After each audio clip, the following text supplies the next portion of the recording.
Hello, in this desktop presentation we're going to talk about setting up Cisco routers under lesson 2, basic router IP routing with Cisco IOS.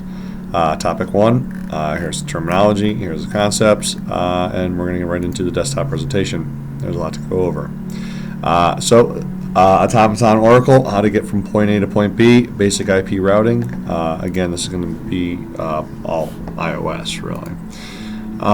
So let's first thing to talk about is what a router is. Okay, a router receives a packet from the wire with a destination IP on a different subnet via layer 2. So it's going to receive this packet via layer 2. And it's going to have a different destination IP address. And based off that destination IP address, it's going to figure out what wire to put it on. Remember, it's got this exchange between layer 2 and layer 3 going on here, right? Routers have to operate on all those layers. Let's get right into it. All right. So here's our router. Let me get a pencil, not a line. Here we go. That's about the right size, and let's make it black. There we go. We'll kick this down to 12. There we go. So here we have, this is a simple network, right? We have on one side we have one subnet, right, which looks like it's 10.100.100.0/24. And on this network, on this side over here, we have a different subnet of 10.200.200.0, also /24. Okay. So what's going to happen here is if laptop A decides to ping, the user sitting behind laptop A decides to ping laptop B, and there's no firewalls on the laptops or anything good like that, laptop A is going to sit there and say, okay, you want to ping, so the command here is, ping, and it's going to be 10.200.200, and the IP for the laptop over there is 200. All right. Now, laptop A, the first thing it needs to do is say, oh, this is on my subnet or not on my subnet. If it's on my subnet, we can handle it via layer 2 in the switch, right? If laptop B was sitting here with an IP of 10.100.100.101 and was on the same subnet, right, then it would just simply handle it via layer 2. We get the MAC address, and we wouldn't have to involve a router at all. But the laptop immediately recognizes, wait, 10.200.200, my network is 10.100.100. That's a different network. I can't get there from here, right? A laptop, individual host cannot get there from by itself. All right, it needs the router. Okay, so what it does, and let's just real quick draw, right, what our packet looks like, because we're going to be doing layer 3. We have data. All right, we're going to have our layer 2 footer, which is much smaller than that, but we'll just go with it. All right, we're going to have our layer 4 header, our layer 3 header, and our layer 2 header. Okay, as part of layer 2, we have our source. All these things, we're going to have our source and destination. Here we're going to have our MAC address, here we're going to have our IP addresses, and here we're going to have our port numbers, source and destination. All right, so what's going to happen is the laptop is going to say, all right, I need to talk to 10.200.200.200. I'm going to put that as my destination IP address. My source IP will be my own IP, 10.100.100. Okay, source port, destination port, this is ICMP, it's echo request, so it's going to be layer 1 and 3, I think. Not layer, but port numbers. But MAC address is where the interesting thing happens. All right, for MAC address, we're going to have our source MAC address, and for the destination MAC address, we are going to use this interface's destination MAC address. So of course, it goes on the wire. The switch picks it up, says, "Oh, what MAC address?" Because it's a switch. It's a layer 2 device. The switch is going to say, "What port? What MAC address do you want to go to?" And it's going to be the router's MAC address. So the router is going to receive it, come down this wire. It's going to get forwarded by the switch down this wire, down to the router. And the router is going to get it off the wire and say, okay, source, destination, you want source MAC address is laptop A. All right, I've got that in my ARP table. Good to know. Destination MAC address. All right, good. It was meant to me. Good, I got it. That makes sense. Source IP 10 100 100 100. Destination IP 10 200 200 200. Wait, that's not me, right? Now the router doesn't freak out because this is the router's job. The router says, "Oh, you want to go to the 10.200.200.200. It's on a different network, right? I got this on the 10.100.100 network. You want to go to a different network." So let me look at my routing table. If we look at the routing table for the router over here, the routing table is, well, assuming there's no other crazy routes programmed in this thing, which we'll talk about a little bit later, is going to have the routes that's currently connected to, or the networks it's currently connected to. And it's going to have 10.100.100.0/24 and 10.200. Oh, I got a little ahead of myself. 200.200.200.0. All right, /24. All right. It's going to have these two networks in there. They're both going to have marked as C's, and we'll talk about that in a sec. It's directly connected. The router's going to sit there and say, I am currently on 2 subnets. Now, also a point of order is a router has to be on multiple. If you have 2 different interfaces on a router, and you want to activate those 2 interfaces, they have to be on different subnets. Okay, routers do not like to have multiple interfaces on one subnet. All right, at least not routing, not actively routing. Okay. That is the job of a router, to have one foot in one subnet and another foot in another subnet. All right, and I don't want to use that term, to transport, to move along, to find the route, to route the traffic from one subnet to another subnet. Okay, now we're going to get a little bit crazier down as we go through, because we're going to be like routing through multiple subnets. We're going to be routing from here in Springfield all the way up to the space station, right? There's going to be lots of things to route through. Okay, so things are going to get a little bit crazier down the road, but right now let's focus in on this. So anyway, nice simple network. You want to go to 200.200. Well, look, you want to go to 200.200.200. No problem. Look, I'm on that network. I have a direct connection. So what the router does is it moves it from one interface over to the other. And when it does, it scrubbas the source MAC and destination MAC. It puts its MAC address for this interface FA01, and the source MAC address. It changes the default, the destination MAC address to laptop B's MAC address. If it doesn't have to have it, it does an ARP request and it gets the MAC address. And it sends it along layer 2 and says, hey, I got a package for this MAC address, and the switch doing what it does gets there. Now, when this laptop picks it up, it's an echo request. It has the source MAC as the router's MAC address. Even though laptop A just successfully sent an echo request to laptop B does not know laptop A's MAC address. All right. So anyway, long story short, laptop B gets this packet in, and it's got a source. It's got the router source MAC address. The destination MAC address has its own. Good, it was meant for me. Checks the source IP. The source IP though never get changed. Okay, the router never changes the source IP. So it's 10.100.100. All right, cool. Destination, cool, me. It's the router never changes, so it's 10.200.200.200. Great. Port numbers, again, that has to do with ICMP. Okay, this is ICMP traffic. Data, it's an echo request. Hey, can you bounce back? Come give me a bounce back. Let me know that you're alive. Okay, echo request. So what's it do? It sends it back. When it sends it back, it sends an echo reply. The source MAC address is going to be its own MAC address. Destination MAC address is going to be this router's MAC address, because again, this laptop can't get to another network. It's 10.200.200.0/24 is its network, and I'm telling it I want to do an echo reply to 10.100.100.100. That's going to be the destination IP. So because laptop B says, oh, that's a different network, I need to send it to my default gateway. So this router is acting as a default gateway for this subnet and that subnet. Okay? So again, the same process is going to take place. I'm going to send it to its MAC address. I'm going to have the source IP is my IP, the destination IP is where I want to go. The router is going to pick it up off the wire, say, oh, you want to go to that network? Cool, you want to go 10.100.100.100. Let me check my routing table. I got a network that should do you, and I'm going to send it along. okay, and it sends it along, right?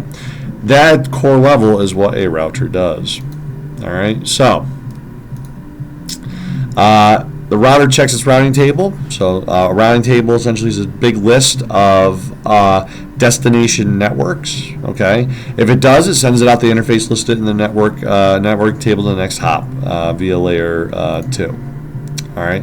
If it doesn't, then it sends out an interface to the default route, which we'll talk about in a little bit. Routers can have their routes programmed in them, or using routing protocols can learn of distant networks by listening to neighbors who also run the same routing protocol. So we're going to talk a little bit about chatty neighbors, because we're going to be talking about routing tables, which we learned from our neighbors. All right, let's talk about the more simpler one. We have static routes. And this, I'm going to go down to our good friend GNS3. This is a where you're going to end up in your lab, actually. In this case, we have two routers, right? We have router 1, which is, again, has a foot in, let's start up all these devices, which has a foot in subnet B, as I'm calling it, a foot in subnet A, as I'm calling it. Let's copy this, duplicate, and I'm going to move it down here, and we'll make a subnet C. And then we have router 2, which has a foot in subnet A and a foot in subnet, can I not edit this? There you go. And subnet C, which has an IP of 150.150. All right. Oh, extra zeros. All right, there we go. So we have subnet C, and I'll lock all that in. So I'm going to right-click and select lock it. All right, there we go. So these now should not move. There we go. Good. All right, so there we go. Now we have a router in each foot of these. Now the interesting thing about this, we'll get to in a bit, is router 1. Give me a second, and I'm going to just do some other configurations, because I don't think router 1 has been configured just yet. I started it, and I want to bring up console. So what I'm going to do is I'm going to configure router 1, I think. I'm going to do a quick show run and make sure it has. I think I forgot to save that config. I did. So I'm going to do a quick config T, go into int. You're going to be doing all this in the lab, because this is based off the lab.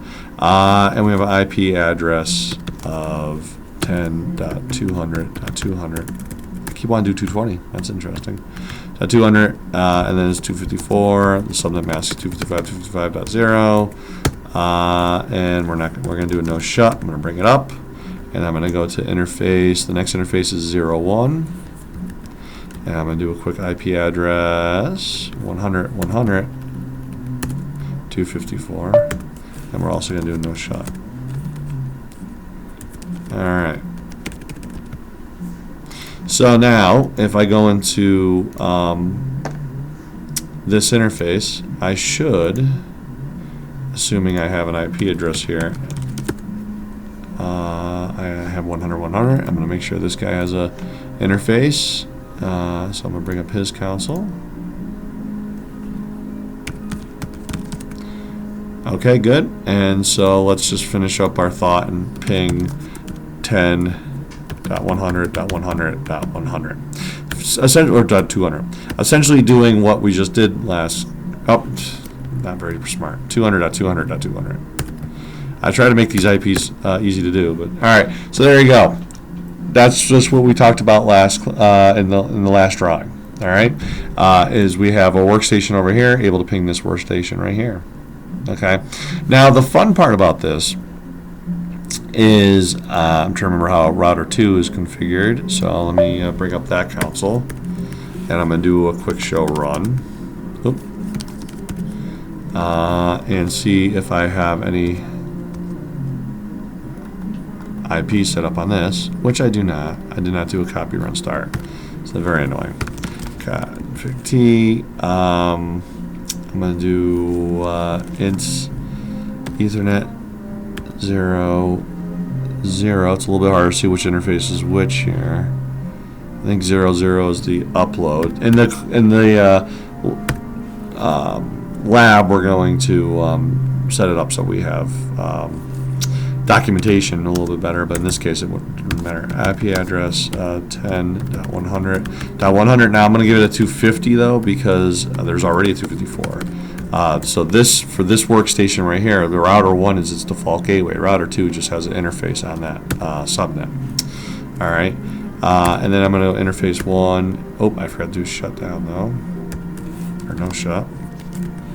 And I'm going to go interface 1.1. We're going to do an IP address 10.150.150, and on this network we are the default gateway. So 254 with the subnet mask 255.255.255, and I'm going to do a no shut. There we go. Okay, so now workstation C should be now pingable by workstation A. So let's check that out. I'm going to go to console, and since we can ping 10.200, let's try to ping 10.150.150 dots 150, and it doesn't like it. This is not reachable, and I'm wondering if I got these reversed. I don't know why this interface is so off. Can I possibly? It's 0, 0. I did start. I wanted to do console. 0, 0 is on the right network. Just making sure. 100, 100, 250. It's not shut down. So if I do a show routing table, IP route.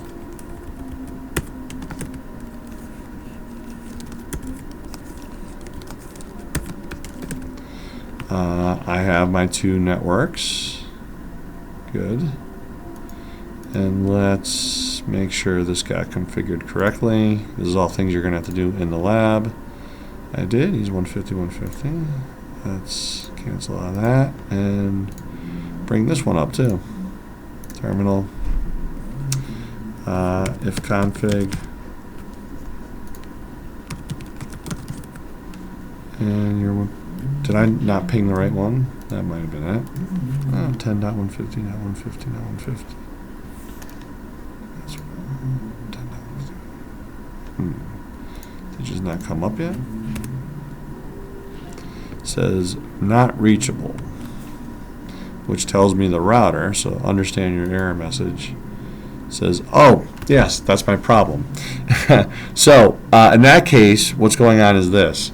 That's, workstation A is saying, I'm telling it to ping 10.150.150.150.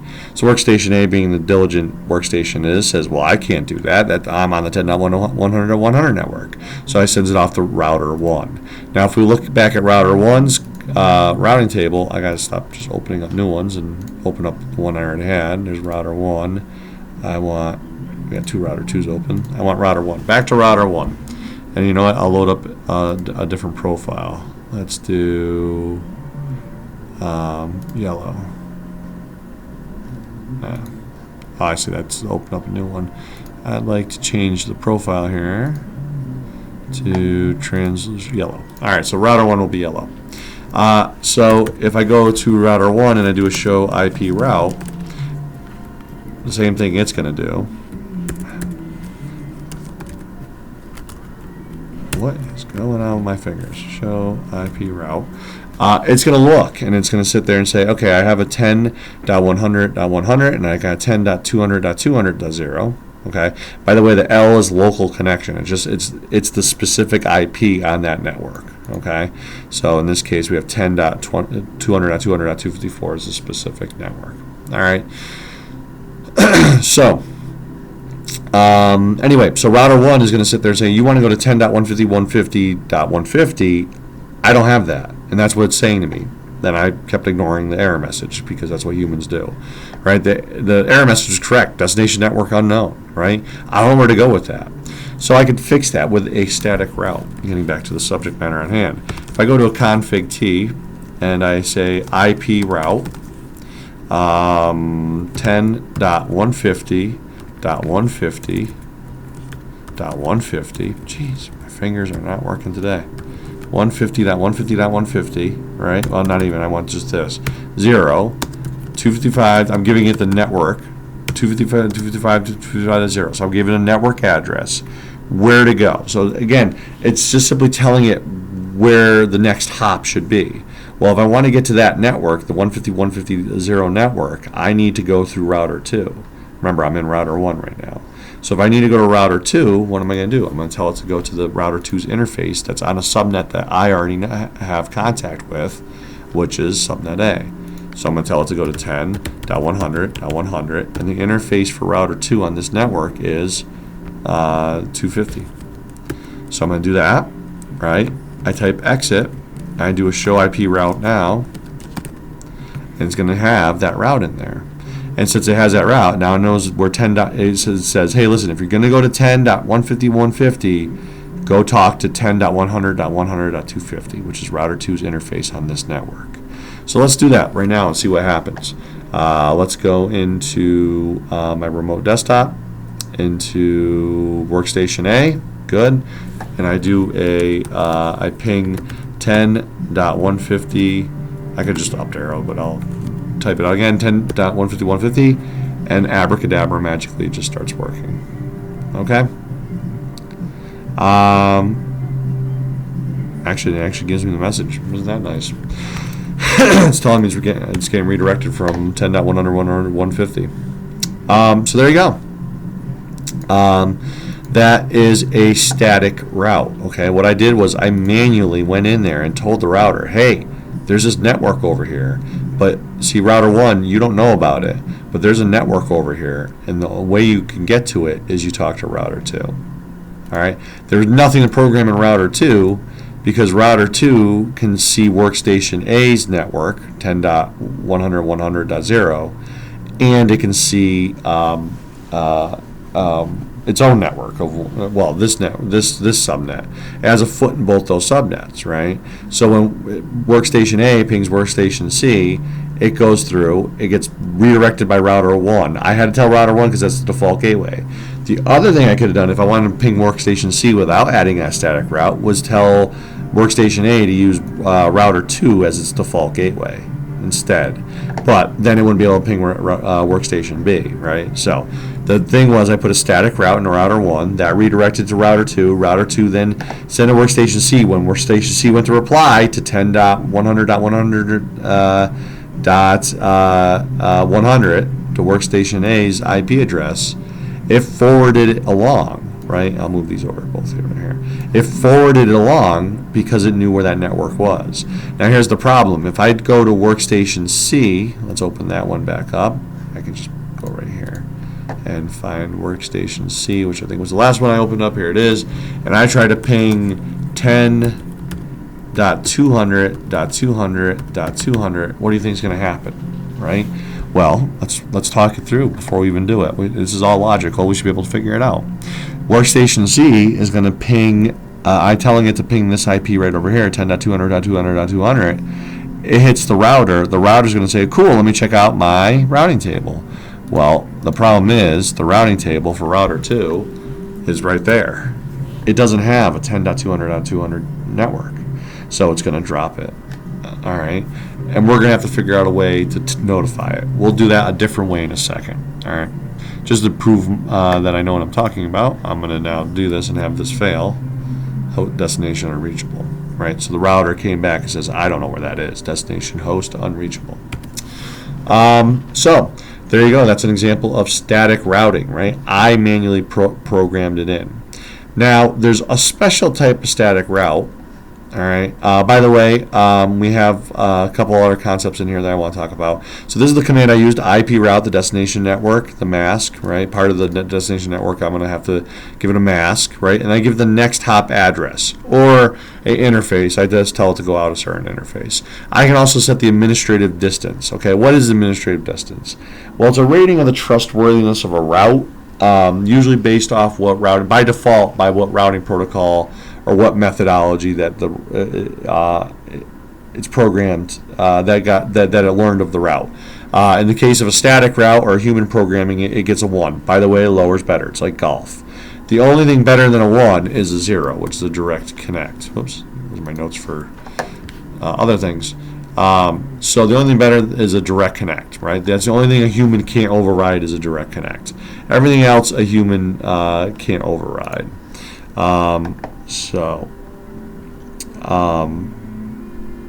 There you go. So administrative distance is the trustworthiness of a route, usually designated by the method it learned of it. Okay, so direct connects are going to be a 0, static routes are going to be a 1. We're going to see other things like RIP, EIGRP, and other things will be administrative distance. That tells the router which it might actually have conflicting information. It happens, especially really complex networks, where a router might have two different ways to get to a network. One way it learns by the human programming in it, and another way it learned via RIP, which is a routing protocol we're going to learn about soon. It's going to take the one that the human programmed in first. Okay. So what's the advantage of starting of static routes? There's less processor overhead. There's less chance for learning bad routes or the routing protocol to make a mistake. However, the difficult part of static routes is it can be difficult to manage, right? There's a lot of flux, a lot of change, a lot of different routers coming up, coming down, being upgraded, links going down, i.e. the internet, what I'm describing as the internet. It's really difficult to manage static routes. The internet is not going to be a matter of static routes. Now, speaking of which, if I'm programming the network in our network, or not the network, the internet over here, let's just say I have, well, NAT doesn't, we'll do cloud. Let's just say I have the internet somewhere over here, right? And I want to program this internet over to my into my system, right? So we'll plug Ethernet 1.3 into the cloud here, right? How am I going to set that up in the router? Okay, now the way that works is essentially in the router we're going to use what's called a default routes. Okay, because I can't program the entire internet into a router. I can't say, okay, here's the IP address for Google, here's the IP address for Yahoo, here's the IP address for for Disney or whatever else, right? I have to. I can't just do that. I don't know the entire internet's routes, right? So what I do is I sit there and say, for everything else, right? And here's my little company. I have my company with 3 different subnets, 2 routers, right? Everything else in the whole world, send it out to the cloud. Right? Send it out to the cloud. So what we do is we do what's called a default route, and I'll let me grab router 1 actually, which was yellow, and I'm going to tell I can do that with it. So I'm going to say default route. I don't have an IP address for this, which I think is 192.168.122, which we'll do .2. So I'm just going to put that in though. I'm going to do config t, right? I'm going to say IP route, and what some other names for your default route is quad 0, because we're going to say 0.0.0.0.0, right? That 0.0.0.0 is saying anything, right? It's a wild card. I shouldn't use the term wild card. It's a mask saying anything else, right? And so for the subnet mask, I'm also going to put anything, which is all zeros. So anything, 0.0.0.0.0.0 subnet mask. So any other route, where am I going to send this? I'm going to send it down internet. I can send it out just off the interface, or I can give it an IP address. I'll give it an IP address of 192.168.122.2. All right. I can hit enter, and now I have a default route. Okay. So if I do a do show IP run or IP route, you're going to see a static route of in here. Where's the default route? Am I missing it? IP route.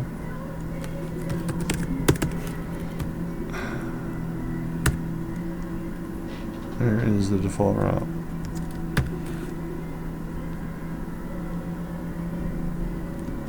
Oh, because it doesn't see that hop. That's what's going on. I didn't give an IP address. All right, so I haven't turned on this interface. That's what's going on.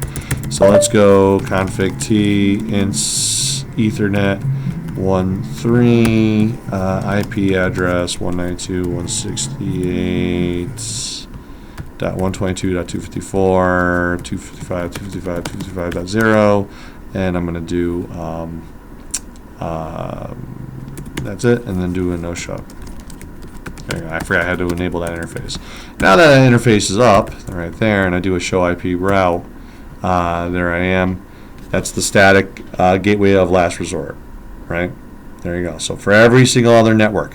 Now the other trick of it is it's going to do it last. It processes that last, right? Otherwise that wouldn't work, right? Because in this case, if I'm a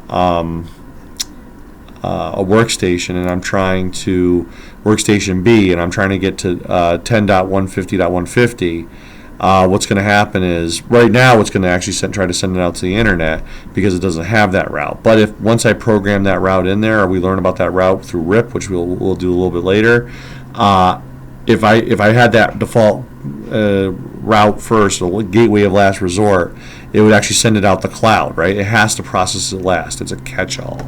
All right. So process last. All other routes, routes static or dynamic will be processed first. It's great for stub network. So what's a stub network? A stub network is when you have a network that only has one way out, right? So if I have a router, let's bring up my sketchpad real quick. And this is a bloody mess, so we'll do a new one, right? And I'm just going to draw it out real quick. So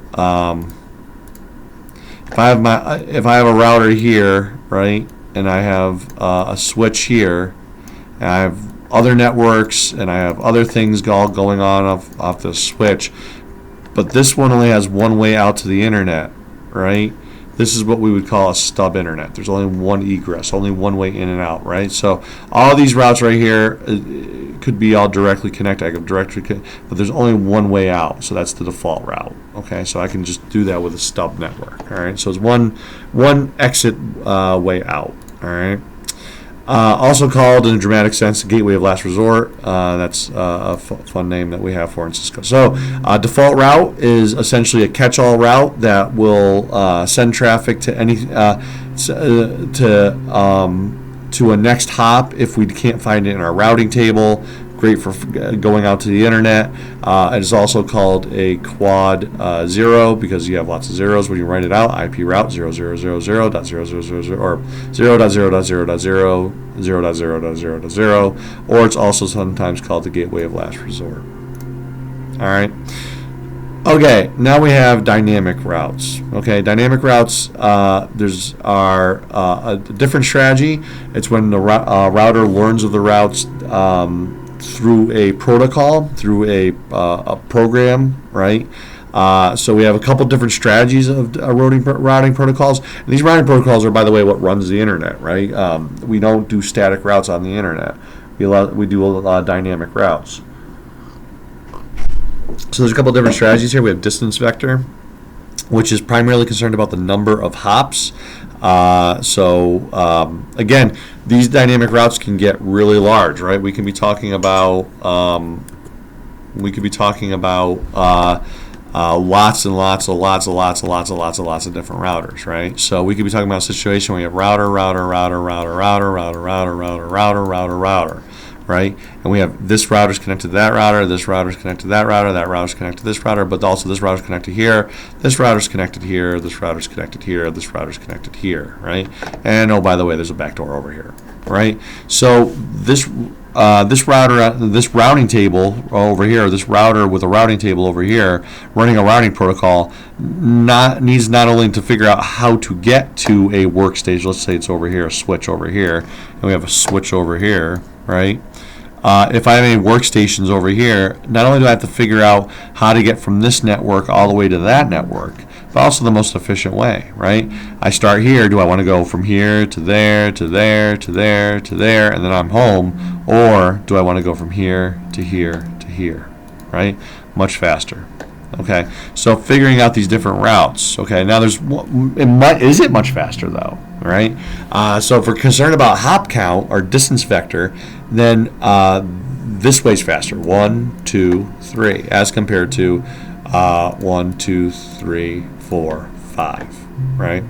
So, well, it'd be from this router. So really, it'd be 1, 2, 3, 4, and this one here would be a hop here, right? 1, 2. Okay, second hop.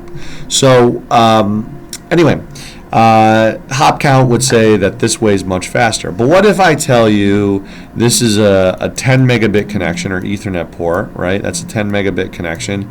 This is also a 10 megabit connection, right?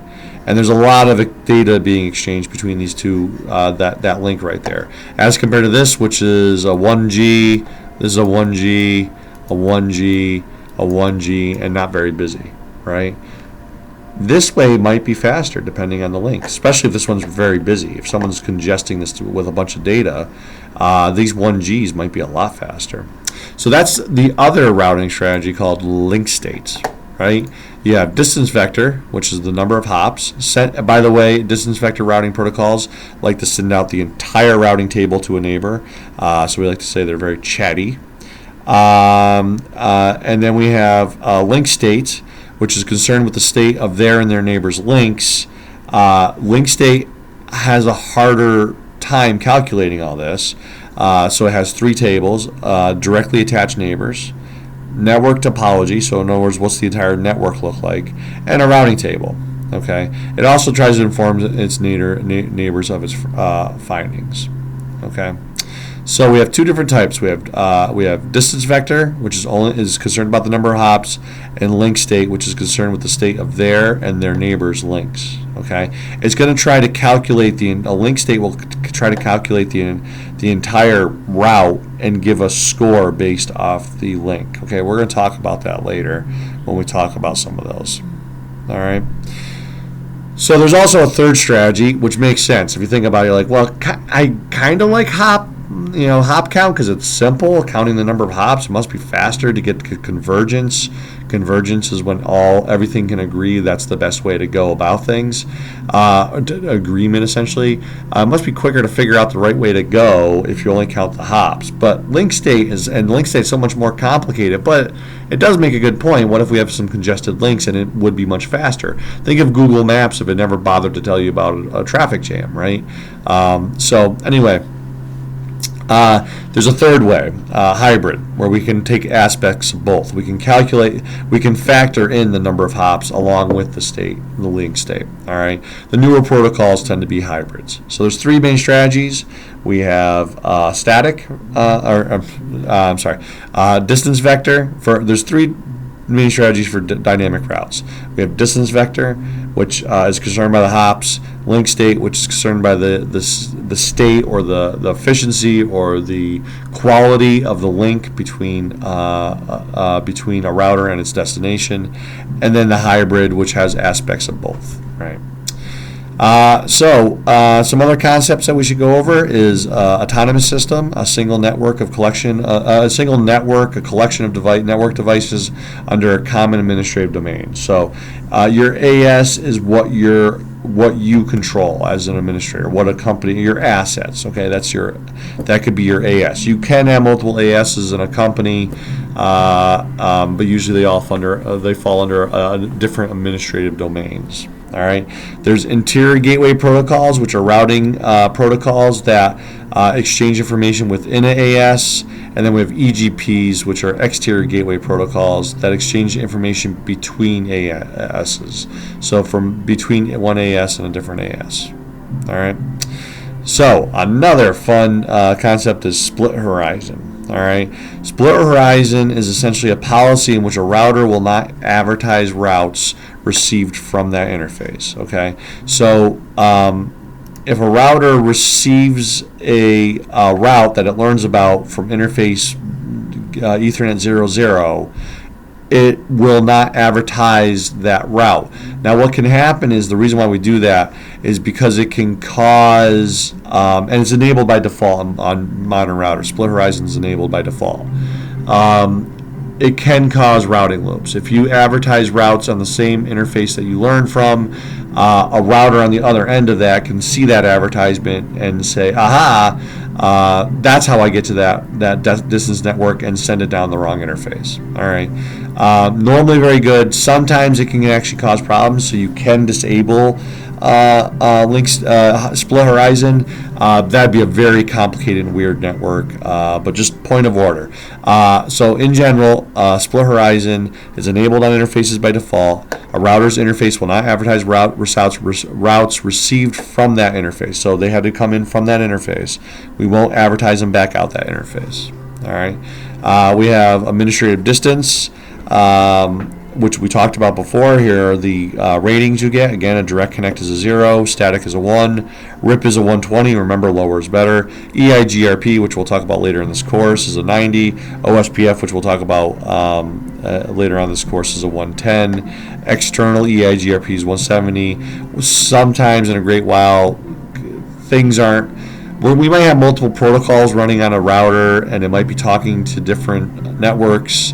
And somewhere along the way, it just loses what kind of routing protocol it learned from this route, or learned this route from. It's going to receive the worst rating, which is 255. That's unknown. So when you do show IP route, you're going to have. I was going to bring this up earlier, and I said I'll wait until later. So again, we talked about the route source. We saw that. The destination network. The administrative distance is going to be the first one. A metric is how many hops away, so we're not going to see a lot there. The next hop, that's for that via, the next hop. When it learned about it, which we won't see, and the outgoing interface. So what does that look like? Well, back in our simulator, let's bring up this, and I did a show IP route. So we're going to have, let's do the static here, right? 10.150.150, it's a static, so it gets an AD of 1. That's where that 1 is. And it's via 10.100.100.250. If you notice, it doesn't have an outgoing interface, and that's because there's not a direct connect to that interface. There is on these direct connects. And also, it doesn't have timing on any of these, a timer on any of these, because these are not learned routes. Okay. But that's what those things mean on the routing table. And that's how you can translate it. We'll get that a little bit more complex in a second when we enable RIP. Speaking of it, here's RIP V1 and V2. RIP is a old school, very simplistic routing protocol. It's usually where most people begin dipping their toes into routing protocols. It's a distance vector routing protocol. Again, the simplest way to do it, and it's a simple routing protocol. So it's going to base it off the hops. It sends out the full routing table out as a broadcast to all its neighbors every 30 seconds. So by default, you can change that. Every 30 seconds, it'll send out its routing table. Again, it picks the hop count for best path, 15 hops max by default. You can change that. V1 is class full, V2 is classless. What does that mean? Well, RIP V1 will work. It will route to when we talk about class. Remember, class A, class B, class C, right? IP classing. So when I program in RIP routes with V1, I can do so. Essentially, I have to be mindful of the classes. Okay, I'll only be able. It will only take a. So back in our environment, right? It's only going to take. Bring up our environment. When I program this, I'm actually going to use RIP V1. It will advertise, even though this is 10 is the private network for Class A, and these are Class A addresses, right? So when I program this in, and I'm going to sit there and say, hey, we're running RIP on this, router 1, when I say, hey, start advertising IP addresses, I'm only going to sit there and put 10.0.0.0, right? Because we're going to do RIP v1, all right? And that's all it's ever going to look. If I got detailed and said 10.200.200.0/255, it doesn't matter. It's going to only look at 10 networks, okay? It's only going to look at everything that's a 10. I can't filter that down because it's classless. All right, or class full, excuse me. While RIP v2 is class full. I could sit there and say, hey, I want to advertise 10.100.100, but I don't want to advertise 10.200.200. All right, that's what we mean by class full, classless. So v1 is class full, v2 is classless. So we're going to do real quick how we enable that. And in that case, this is not necessary. This is an example of it, but we're actually going to do it in the simulator right now. All right, so let's bring the simulator back up, and let's bring up router 1 and that's router 2, or that is router 1, and then router 2 as well. All right, so here's our problem, and I'm going to stick this over here because these are the two we're concerned about. Right now, workstation C cannot ping workstation B, and that's because router 1 does not know about this network, nor does router 2 know about this network. So what we can do is, well, actually router 1 does know about this network. We statically programmed that in. So the big problem here is router 2 does not know about this network. So we're going to use RIP to fix that. All right. So what we're going to do is in router 1, which is this one right here, right? I'll make this shrink out a little bit. There we go. That makes our lives a little bit easier. All right, so in router 1, I'm going to go into config mode. I'm going to go into router config mode by typing router rip, right? If I wanted to change the version, I could change the version right now by going rip v1 or rip v2. But instead, real quick, I'm going to make it simple. And right now, routers, by the way, rip is not turned on. It's not until I say network. And again, because we're doing v1, I might as well just do, I'm just going to put the network in, right? I'm not going to put a subnet mask in, right? It's going to do 10. So what I'm telling it right now is I want you, now it's turned on. Now RIP is turned on. So if I go in and I say show, off the top of my head, I'm trying to remember, IP RIP.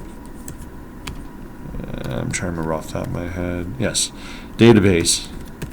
All right. What I did was I said, hey, go through, notice auto summary 10. Because it's being classful.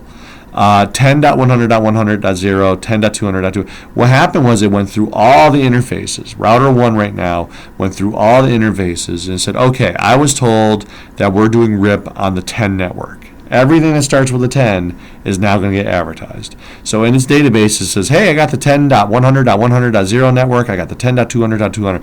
It's going to start sending out those advertisements. Matter of fact, if I do a show, a debug, IP, not RIP, I don't think, RIP, okay, good. If I start sending that out, I should start seeing eventually those advertisements, like every 30 seconds or so. We'll see. We'll keep an eye on that. But right now, so I should be sending out all my advertisements. All right. Let's go over to router 2. There he is. Just sent right now. It's sending a V1 update out to everyone as a broadcast. 255, 255, 255. Right, and sending that out all the interfaces, right? Because again, that's what I told it to do. So now everything on the 10 network is now. This is sending out all these broadcasts saying, "Hey, everybody, I got all these routes. Check them out." Right? But right now, router 2 is not listening for them. Okay, nor will it, even if I do a debug IP RIP. It won't do it. I don't think because it's not listening. I didn't tell it to listen yet. It's not going to listen until I tell it to go in to start listening. So I'm going to do a config T. I'm going to do a router RIP. Again, I'm not listening yet because I haven't turned it on yet. All right. It's not until I tell it network. I tell it what network it's participating in. All right, that worked. It sent out advertisements, and then this hasn't told me it saw those advertisements because it's not listening. So I'm going to tell it to listen on network 10.10.10.10. And there you go. Now I'm starting to receive my updates. Okay, and it tells you it not only did it send, it also sent out its advertisements. So now if I do a show IP route, look what we got. It now knows about 10.200.200 because it got an update from router 1 telling it about the network. So this is a learned route right here. Okay, I'm going to turn off the debugging because that's annoying. We got the point. There we go, and we'll turn it off here. Interestingly, because we had a static in there, I guess it didn't populate its routing table. These are only successor routes. We'll talk about that in a sec. All right, so, well, not later on in the course. So anyway, there I go. Now I have that route in there, and I can right-click on Workstation C and bring up the console, and we should now be able to ping 200.200.200 because our router now knows the route, which it learned from router rip. All right, so we have a dynamic route. So there you go. We have a dynamic route. We have static routes. Let me bring that back up. We have our dynamic route. Well, we have our direct connect routes. Okay. In this router and over here in this router, we have a static route. I'll minimize this. We have our static routes and our default route.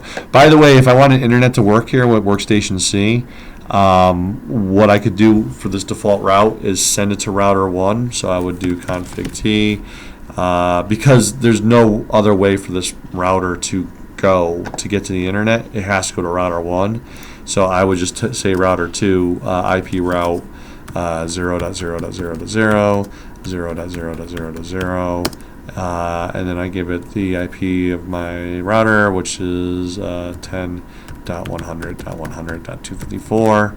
And I'm just telling it, hey, now I should be able to ping a pint. I love a pint. 192.168.122.254, which is the interface. Yep, it worked. So I have that route because it's my default route. Essentially, that default route, that would not work when I didn't have that default route. So if I take this command away and do a no, and do a quick exit, and I go ahead and try to ping this right here, I'm not able to ping it, right? Because essentially what happens is this router goes down its routing table, says, okay, you want me to ping 192.168.122.254? I don't see it in my routing table, so it drops it. However, if I put in the default route, right, and now it has at least a fallback position. It says, okay, cool. It had a fallback position, hits router 1. Router 1 actually has a direct, that's its interface right there, so it sends back the ping. All right. So there you go. All right. So we did dynamic route, RIP v1. Again, the way this is going to work is these routers, as you just saw right there, send out its entire routing table. So when I enabled router RIP on this and I said network 10, all the networks that had a 10 here, it's going to advertise it out, and router 2 heard those advertisements once I turned it on, and it started advertising. So anyway, that is router RIP in operation. All right. So in summary, a router connects different subnets. A router's common important feature is to move packets from one subnet to another. A router must understand neighbor subnets and the subnets of its possible distance network. Routers may be asked to learn subnets and figure out the best way to go to those subnets. There are 3 primary strategies for routers to learn routes and subnets. There's static, dynamic, and default. Again, static, manually programmed. Dynamic is learned from routing protocols, and default is, well, it's a type of static where a human tells it where if it can't find any other way to get to this route to send it to this other place. There are 2 primary methods and a hybrid method to route traffic, distance vector, and link state. Of course, there's also hybrid. Well, that's why I said a hybrid method. All right, so we kind of went over, and this has been a long video. I apologize for that, but I'll talk to you later. Bye.